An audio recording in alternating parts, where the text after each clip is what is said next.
and opposition surprisingly agreed on a lot in this debate. And yet, there are certain things that were the so-called clashes that we did not agree upon, and which I will touch upon in my reply speech. But before I do that, let's shortly look at what the definition and model, what the root that the definition and model debate in this debate came down to. We, at the beginning, said that we wanted a definition and a model in which we would continue giving foreign aid, tying it into the pack, bundling it up to the other foreign aid, together with promotion and together with missions of the rights of sexual minorities. We explained this in the points that it was our moral duty and that we should do this by not only helping these people have clean water and helping them have food to eat, but at the same time helping them understand that certain groups in their country have certain rights. Therefore, after that, the opposition tried to push us into a point that we considered undebatable, and we explained this in our third speech. And to this, the opposition team never exactly reacted, saying why we should stay in that place when we have already said that we do not think, ladies and gentlemen, that staying in a place from which we would basically do nothing, only helping and hoping that the country would come to a change because we would not send anything, no foreign aid to that country, is undebatable from the point of the proposition.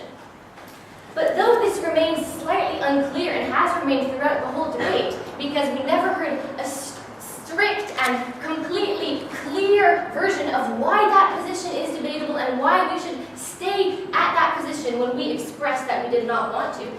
it still came down to the fact who is better. Because though we agreed on a lot of things, we did not agree exactly on the model. And the model of team opposition was more or less the status quo. They said education needs to come, it needs to come with it from within, slowly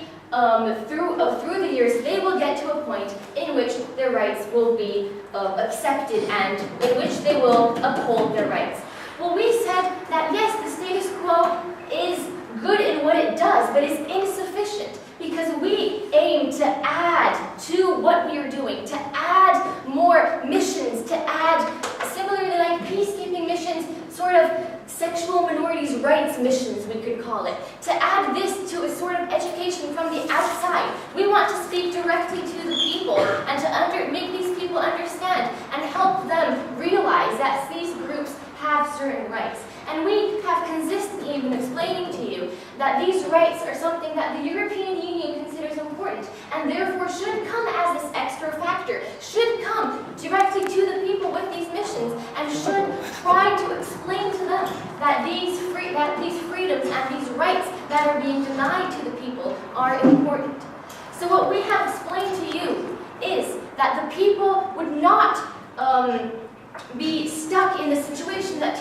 the opposition wants them to be stuck in, because as we have all sufficiently agreed, the people are in a situation where they have a different perception of the rights, a different perception that is entrenched in their society. And we do not understand how the opposition aims to solve that if it does not want the Western imperialism to come forth, ladies and gentlemen. Because the fact that we have globalization and the fact that the world has been coming together and the values of different countries have been taken up by different countries is what resulted in more rights for women, is what resulted in more rights and more freedoms in different parts of the country. So this is what the proposition stood for from the beginning to the end, helping people more directly. And we beg you, therefore, to propose.